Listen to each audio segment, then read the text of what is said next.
السلام عليكم ورحمة الله وبركاته. دمان داودياشينا شرفت له كحرن جنالكينا سو دوادا ولا ليال كسو دوادا مالين عصب مقال عصب هادو حيس بدن. الحمد لله إلهي سبحانه وتعالى وكليا أي أسقناتي أود إيو نمعو إيو كمهدين لغو مهديو نمعويك ونسيي. الحمد لله دائما وأبدا. انت ولال أو حنونسن، انت كربيسن، انت دباتيسن، إلهي سبحانه وتعالى دمان تود دباتها كقادة قف كاستمراتيس أون معسلة إن إلهي سبحانه وتعالى قعنت بيك أصاره. انت كدب ولا لا خير كجعل أن إسحسوسنه كسل انت حبيبك إن محمد. اللهم صل على محمد وعلى آل محمد كما صليت على إبراهيم وعلى آل إبراهيم، وبارك على محمد وعلى آل محمد كما باركت على إبراهيم وعلى آل إبراهيم إنك حميد مجيد. waxaan idin la wadaagi doonaa maanta dikri aad iyo aad u qiimo badan kaasoo qofka markii uu sameeyo ama uu akhriyo dikrigan uu dareemayo una yaqiinsanayo awoodda Alle subxaanahu wa ta'ala. qofka akhriyo dikrigan rumaysanna aaminsanna si dhab ahna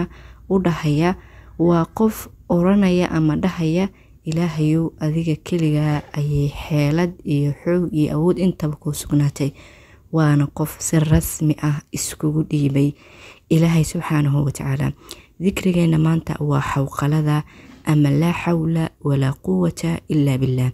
laa xawla waa xeelad cid leh ma jirto,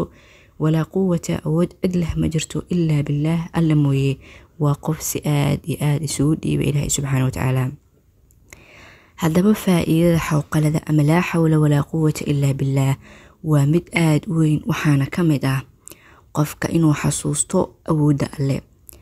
xawqaladu wuxuu qofka barayaa in dhammaan awoodda iyo quwadda ay ka timaado Alle subxaanahu wa ta'ala xaggiisa. tani qofka waxay ka fogeynaysaa inuu isku haleeyo awoodaha gaarka ah ama awood dadeed inuu isku haleeyo, waxayna u horseedaa inuu Alle tala saarto.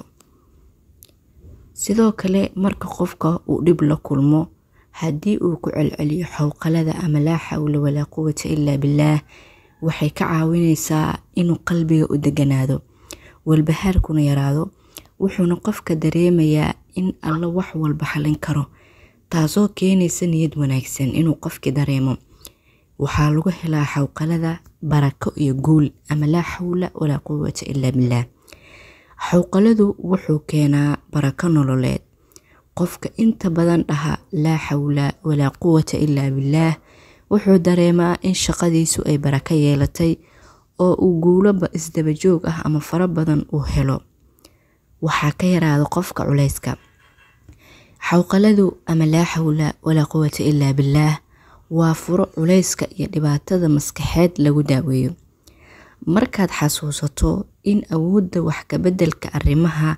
aysanba ku jirin gacantaada, waxaad dareemaysaa nafis.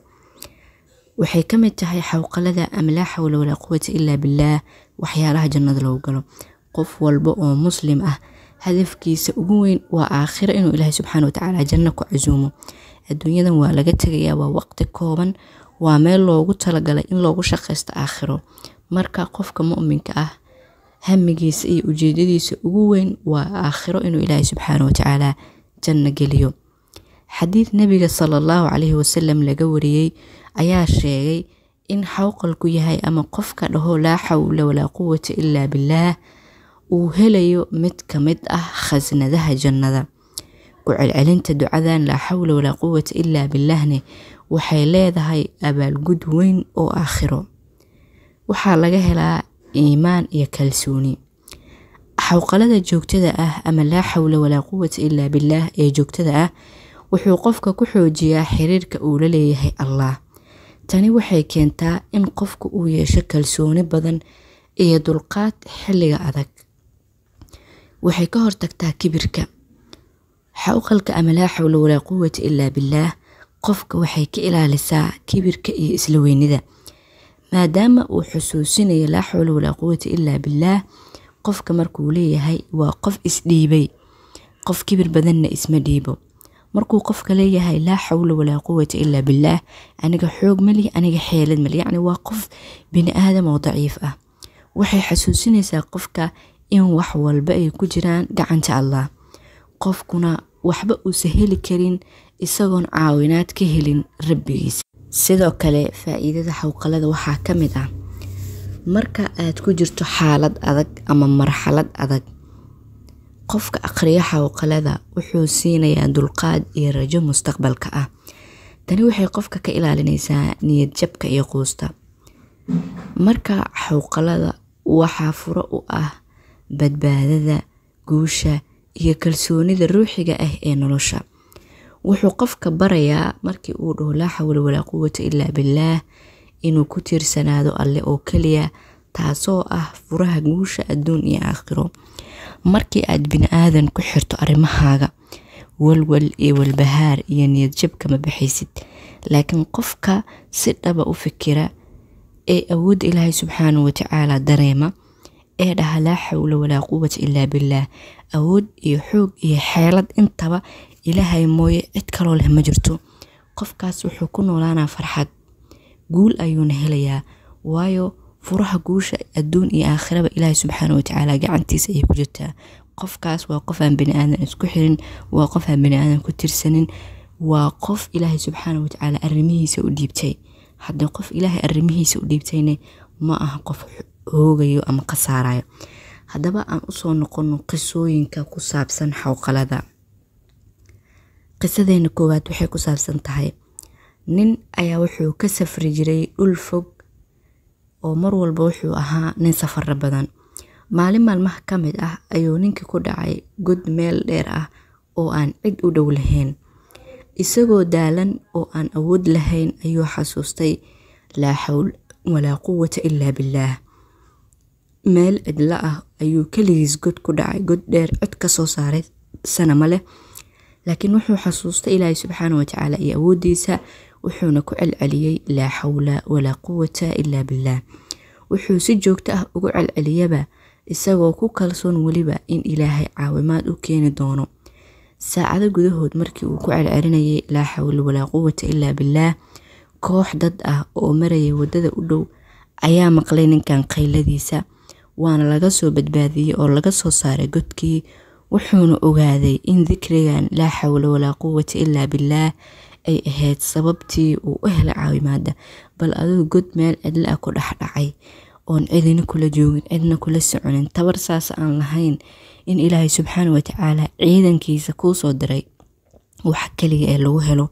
waa tala saarashada alle iyo qofka inuu ku celceliyo laa xawla walaa quwwata illa billah